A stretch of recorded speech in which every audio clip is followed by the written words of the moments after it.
नमस्कार, सुलगता सवाल देख रहे हैं पर मैं हूं आपके साथ दिव्या सिंह। ईडी के धमाकेदार खुलासे ने राहुल सोनिया गांधी के घर बवाल मचा दिया है, क्योंकि अब केजरीवाल के बाद कांग्रेसियों पर जबरदस्त एक्शन होगा। न सिर्फ मुख्यमंत्री जेल जाएंगे, बल्कि मंत्रियों का भी सलाखों के पीछे सड़ने का वक्त आ गया है। दरअसल ईडी ने महादेव ऐप घोटाले में भूपेश बघेल की तिजोरी खोलने की तैयारी कर ली है, तो वहीं राजस्थान में गहलोत के चहेते मंत्री और करीबियों के घर से नोटों का पहाड़ जब्त हो गया है। राजस्थान में कार्रवाई जल जीवन मिशन घोटाले में हुई है, जिसकी जांच की आंच गहलोत तक पहुंचने वाली है। चुनावी माहौल के बीच ईडी के धमाकेदार एक्शन से कांग्रेस का खेल मिट्टी में मिल गया है। घोटालेबाज कांग्रेसियों की हालत पर तमाम तरह के सवाल सुलग रहे हैं।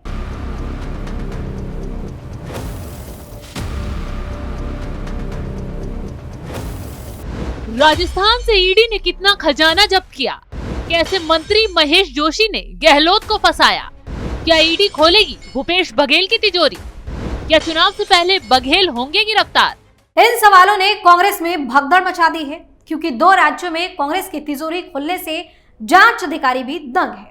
कांग्रेस के मुख्यमंत्री से लेकर मंत्रियों तक ने जनता को चूना लगाकर सरकारी खजाने को लूट लिया है।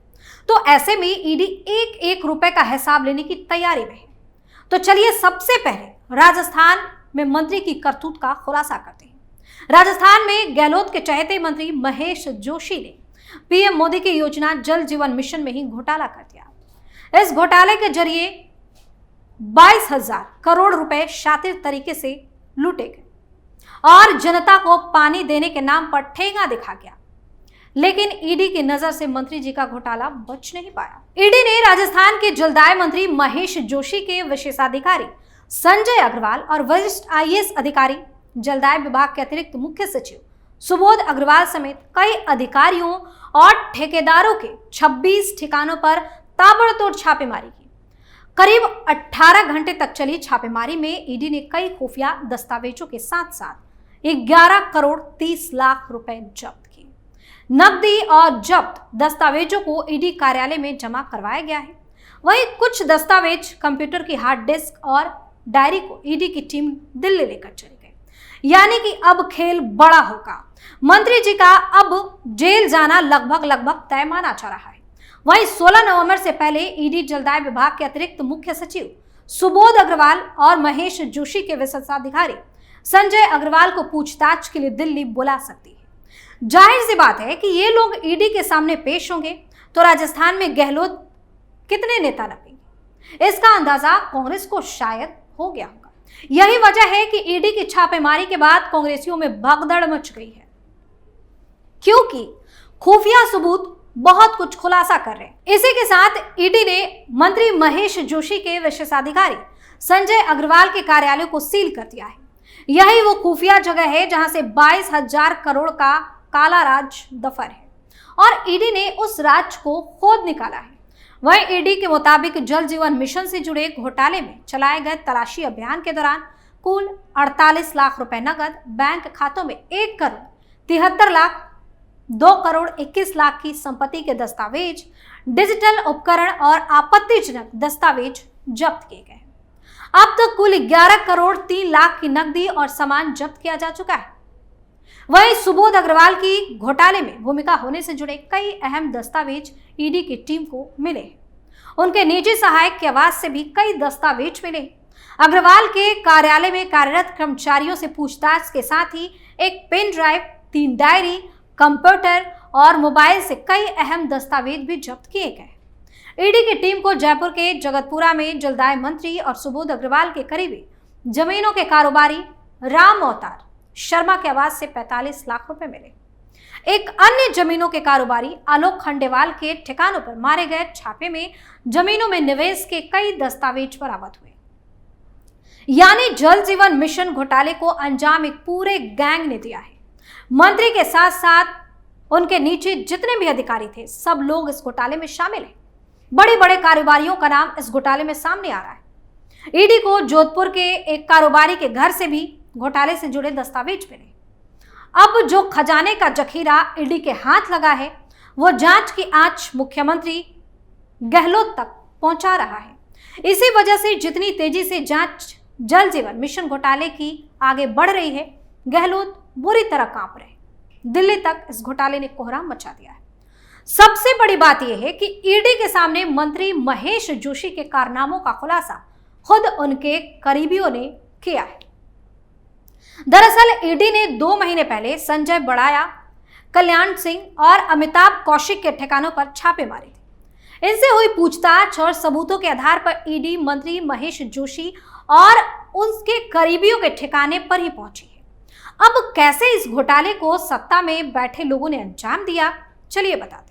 दरअसल ग्रामीण क्षेत्रों में पानी पहुंचाने के लिए जल जीवन मिशन के तहत श्याम ट्रेवल कंपनी और गणपति ट्रेवल कंपनी को बिना आवश्यक प्रमाण पत्र ठेके दे दिए गए। दोनों कंपनियों ने जलदाय विभाग के उच्च अधिकारियों की मिलीभगत से पाइपलाइन डाले बिना ही बिलों का भुगतान उठा लिया।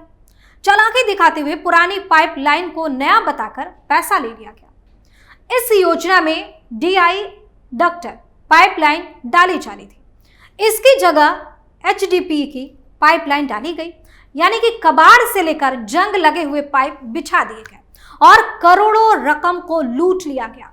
मुख्यमंत्री और मंत्री साहब कुर्सी पर बैठकर तमाशा देखते रहे। क्यों? क्योंकि ऊपर तक पैसे का बंदरबाट चल रहा था, लेकिन अब नपने की बारी सबकी आ गई है। यही वजह है कि आला कमान ने पहले ही महेश जोशी से दूरी बना ली है। पार्टी ने टिकट तक नहीं दिया है। कहीं ना कहीं कांग्रेस को आभास हो गया है कि जोशी पार्टी को खतरा कर सकते हैं। तो एक तरफ ईडी के एक्शन ने राजस्थान में बवाल मचा दिया है, दूसरी तरफ छत्तीसगढ़ में भी कांग्रेस का इतना बड़ा घोटाला पकड़ा गया है कि मोदी सरकार भी खुलासे से हैरान हो गई। यहां तो ईडी ने चौंकाने वाला दावा करते हुए खुलासा किया है कि महादेव सट्टेबाजी ऐप घोटाले में मुख्यमंत्री भूपेश बघेल शामिल है। इतना ही नहीं, ईडी ने महादेव सट्टेबाजी ऐप घोटाले से मुख्यमंत्री भूपेश बघेल को अब तक 508 करोड़ मिलने का दावा कर डाला है। इस खुलासे ने छत्तीसगढ़ ही नहीं बल्कि देश भर में सनसनी फैला दी है। इसके आगे ईडी ने जो खुलासा किया है वो और भी ज्यादा चौंकाने वाला है। दरअसल ईडी का खेल महादेव सट्टेबाजी ऐप घोटाले में छापेमारी के बाद शुरू हुआ। 2 नवंबर को ईडी को खुफिया जानकारी मिली थी कि 7 और 17 नवंबर 2023 को होने वाले विधानसभा चुनाव के मद्देनजर महादेव ऐप के प्रमोटरों के जरिए छत्तीसगढ़ में बड़ी मात्रा में नकदी ले जाई जा रही है। ईडी ने होटल ड्राइटन और एक अन्य स्थान पर तलाशी ली। भिलाई और सत्तारूढ़ कांग्रेस पार्टी के चुनावी खर्चों के लिए बड़ी मात्रा में नकदी पहुंचाने के लिए खासतौर पर संयुक्त अरब अमीरात से भेजे गए एक कैश कुरियर असीम दास को डिटेन किया गया। इसी दौरान ईडी ने 5 करोड़ 39 लाख रुपए की नकदी जब्त की। ईडी की सख्ती के बाद असीम दास ने स्वीकार किया कि जब्त की गई धनराशि महादेव ऐप प्रमोटरों के जरिए छत्तीसगढ़ राज्य में आगामी चुनाव खर्चों के लिए एक राजनेता बघेल को देने की व्यवस्था की गई थी। ईडी ने महादेव ऐप के कुछ बेनामी बैंक खातों का भी पता लगाया, जिसमें 15.59 करोड़ रुपए की शेष राशि फ्रीज कर दी गई। ईडी ने असीम दास को गिरफ्तार कर लिया है। इसके बाद असीम दास से पूछताछ लगातार हो रही है। उसके पास से बरामद फोन की फॉरेंसिक जांच और शुभम सोनी के भेजे गए ईमेल की पड़ताल से कई चौंकाने वाले आरोप सामने आए। पता चला कि महादेव ऐप के प्रमोटर भूपेश बघेल को अतीत में नियमित तौर पर भुगतान करते रहे और अब तक लगभग 508 करोड़ रुपए का भुगतान किया जा चुका है। यही वजह है कि जब इस घोटाले में जांच तेज हुई, एक के बाद एक आरोपी गिरफ्तार होता गया। तो सबसे पहले भूपेश बघेल बौखलाए। भूपेश बघेल ने तो तुरंत मोदी सरकार पर निशाना साधते हुए कह दिया कि सरकार क्यों इस ऐप को बैन नहीं करवा देती। वो जांच की दिशा और दशा बदलने की कोशिश कर रहे थे, लेकिन आखिर में उन पर जांच एजेंसी पहुंची तो सारा खेल खत्म हो गया। अब बघेल साहब कभी भी ईडी के जाल में फंस सकते हैं। उनकी गिरफ्तारी तो अब तय है। चुनाव से पहले कांग्रेस का पूरा खेल छत्तीसगढ़ में खत्म होने वाला है। वही सीएम पर कसी गई नकेल के बाद कांग्रेसी आग बबूला हो उठे। बघेल चोरी कर सीना जोरी दिखा रहे, कह रहे हैं कि किसी की इज्जत उछालना आसान है।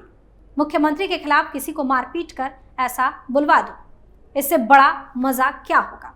खैर, अब कांग्रेस बौखलाए या बिलबिलाए, सबूत तगड़े हैं, गवाह भी काला चिट्ठा खोल रहे हैं। अब पीएम मोदी ने भ्रष्टाचार पर कांग्रेस की बोलती बंद कर दी है। पीएम मोदी ने कहा कि कांग्रेस ने छत्तीसगढ़ को लूटने का कोई मौका नहीं छोड़ा है।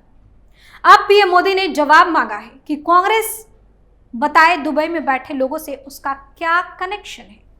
बीजेपी ने कांग्रेस के घोटाले की परतें खोल दी। यही वजह है कि कांग्रेस अब कहीं भी बोलने लायक नहीं बची।